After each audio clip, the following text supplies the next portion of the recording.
Bonjour, aujourd'hui je vais vous parler du chinois, un petit peu de grammaire, de structure chinoise. Comment poser une question en chinois? Est-ce que, puisque les structures de phrases sont si simples, est-ce que la grammaire, donc qui est si simple, ça va se compliquer lorsque l'on va devoir poser une question en chinois?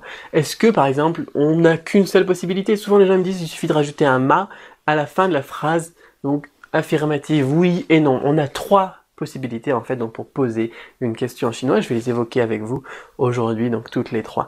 La première possibilité effectivement c'est de mettre un ma. Alors un ma c'est quoi? C'est tout simplement ce caractère là que vous allez voir donc s'afficher juste ici. Ce caractère ma ici, c'est tout simplement l'équivalent de notre est-ce que en début de phrase. On va le mettre tout simplement en fin de phrase à chaque fois d'une phrase affirmative. Bonjour, ça va? Est-ce que ça va? Eh bien voilà, on va tout simplement partir de cette phrase affirmative, ça va, rajouter un ma et on aura le est-ce que ça va.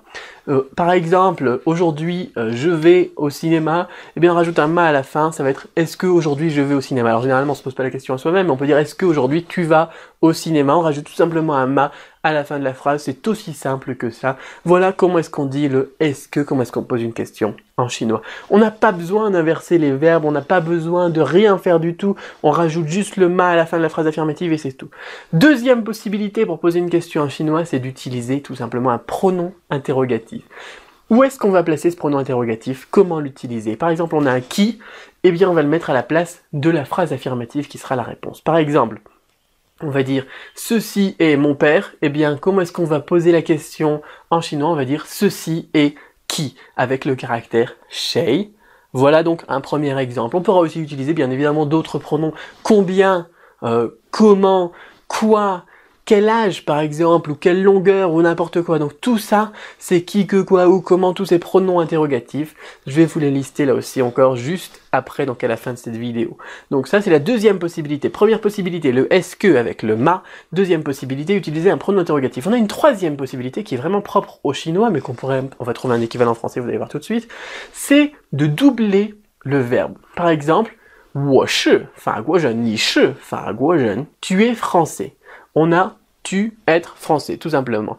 Eh bien, on a une possibilité de doubler le verbe avec la négation. Tu, être ou ne pas être, français. Alors l'idée de être ou ne pas être, on va la retrouver en français, pas en traduisant donc comme ça à la Shakespeare, non, mais plutôt en disant tu es français ou pas. Voilà l'équivalent. Tu aimes par exemple faire de la musique ou bien alors tu aimes jouer au foot ou pas. Ni, 喜欢, 不喜欢, 踢足球, par exemple. Tu aimes ou pas shooter au football. Voilà donc cette troisième technique, troisième méthode pour poser une question. Il n'y en a que trois.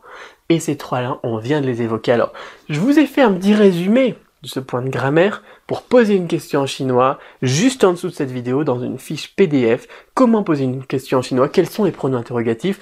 Comment faire quand on a ce doublement du verbe? Est-ce qu'on doit toujours utiliser le bu, la négation bu, ou est-ce qu'on doit utiliser parfois le may, par exemple avec le verbe avoir, hein, je vous le cache pas? Ou bien, qu'est-ce qu'on doit faire lorsqu'on a un verbe de deux caractères? Des fois les gens disent ni shihuan, bu shihuan, des fois les gens disent ni shi, bu shihuan. Qu'est-ce qu'on doit faire? Pourquoi est-ce qu'on a cette possibilité? Donc je vous invite à découvrir tout ça maintenant, juste en dessous donc de la vidéo, dans la fiche PDF, la fiche pratique. Donc si la fiche pratique est encore valide, si elle est encore téléchargeable, téléchargez-la tout de suite, juste en dessous de cette vidéo, et on se dit donc à tout de suite de l'autre côté pour le résumé donc de ces points de grammaire en quelque sorte, points de structure, je préfère dire. À tout de suite de l'autre côté.